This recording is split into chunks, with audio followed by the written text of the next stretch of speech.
सोमवती अमावस की कहानी। एक साहूकार के 7 बेटे, 7 बहू और एक बेटी थी। साहूकार के घर एक जोगी भिक्षा मांगने आता था। जोगी को साहूकार की बहू भिक्षा देती थी तो वह ले लेता था, लेकिन जब बेटी देती थी तो वह भिक्षा नहीं लेता और कहता कि बेटी सुहागन तो है, पर इसके भाग में दुआग लिखा है। यह बात सुनकर बेटी को चिंता होने लगी और उसका शरीर कमजोर होने लगा। उसकी माँ ने पूछा कि बेटी तुम इन दिनों इतनी कमजोर दिखाई देती हो। तब उसने बताया कि एक जोगी भिक्षा मांगने आता है जो कहता है कि बेटी है तो सुहागन, लेकिन इसके नसीब में दुहाग लिखा है। यह बात सुनकर उसकी माँ ने कहा कि कल मैं सुनूंगी। अगले दिन जब जोगी भिक्षा लेने आया तो उसकी माँ छुप कर बैठ गई। जब बेटी भिक्षा देने लगी तो जोगी ने वही बात फिर से बोली। इतनी बात सुनकर उसकी माँ बाहर निकल कर आई और बोली, एक तो हम तुम्हें भिक्षा देते हैं और तू ऊपर से हमें गाली देता है। तब जोगी बोला कि मैं गाली नहीं देता, जो सच है वही बोलता हूँ, जो इसके भाग में लिखा है वही कहता हूँ। माँ ने जोगी से कहा कि तुम्हें यह पता है कि इसके भाग्य में दुहाग लिखा है, तो यह भी बता दो कि यह कैसे दूर होगा। जब जोगी बोला कि 7 समुंदर पार एक सोना दोबन रहती है जो सोमवती अमावस का व्रत करती है, अगर वह आकर अपना फल दे दे तो इसका निवारण हो सकता है, नहीं तो विवाह है होते ही इसके पति को सर्प डस लेगा।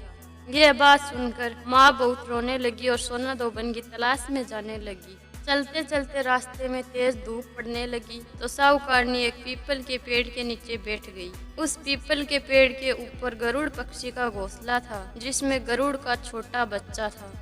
साहूकारनी घोंसले के पास एक सर्प जाता दिखाई दिया तो उसने उस गरुड़ के बच्चे को बचाने के लिए उस सांप मारकर डाल के नीचे रख दिया।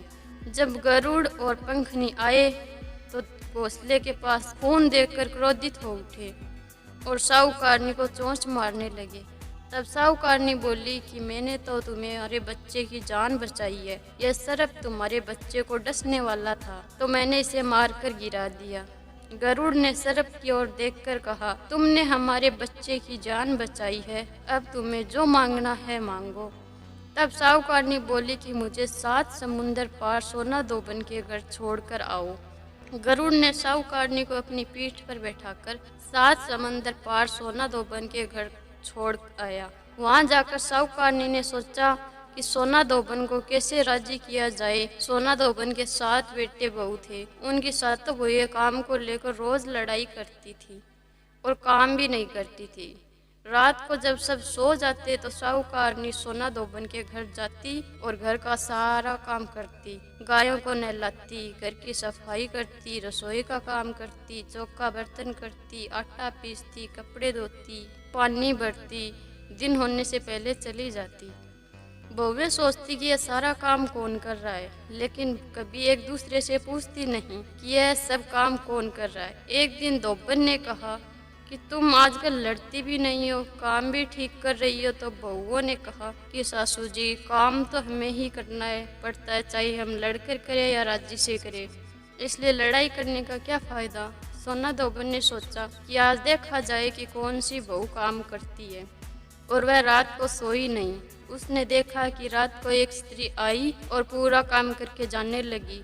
तो सोना दोबन ने बोला कि तुम कौन हो और तुम्हें ऐसी क्या जरूरत है जो तुम इतना काम कर रही हो। साहूकारनी ने कहा कि जरूरत है तभी तो इतना काम कर रही हूँ। सोना दोबन ने पूछा कि तुम्हें क्या चाहिए। साहूकारनी बोली कि मुझे वचन दो तब बताऊं।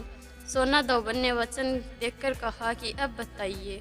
साहूकारनी बोली कि मेरी बेटी के भाग्य में दुहाग लिखा हुआ है, इसलिए आप चलकर उसे सुहाग दें और सोमवती करें। सोना दोबन अपने बेटे बहू से बोली कि मैं तो साहूकारनी के साथ जा रही हूँ, यदि पीछे से तुम्हारे पिताजी खत्म हो जाए तो तेल घी के कूप में डालकर छोड़ देना। फिर दोनों जने साहूकारनी के घर चली जाती है।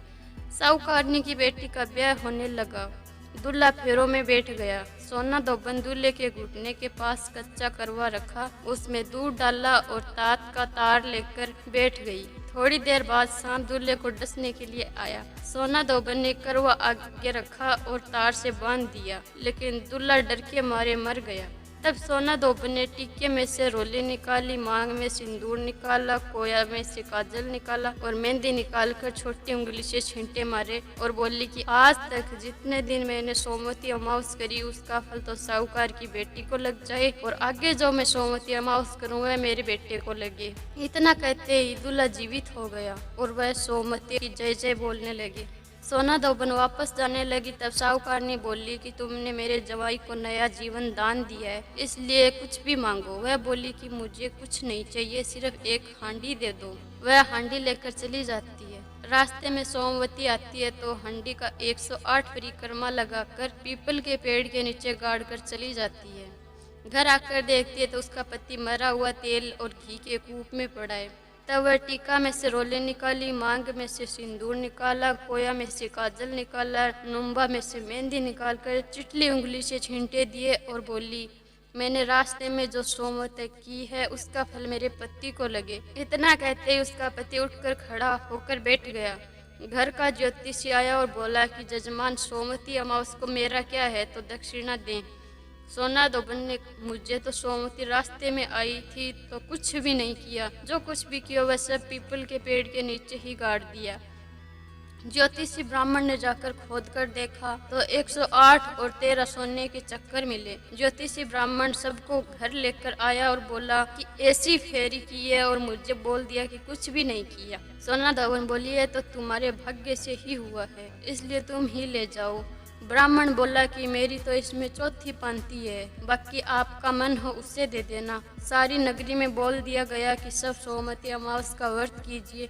हे सोमवती अमावस, जैसा साहूकार की बेटी को सुहाग दिया वैसा सबको देना। सोमवती अमावस की कहानी कहने वाले को, सोमवती अमावस की कहानी सुनने वाले को, हामी भरने वाले को और अपने पूरे परिवार को देना। जिसने कहानी शेयर कर चैनल को सब्सक्राइब किया उनका घर धन से भर देना। जय सोमवती अमावस।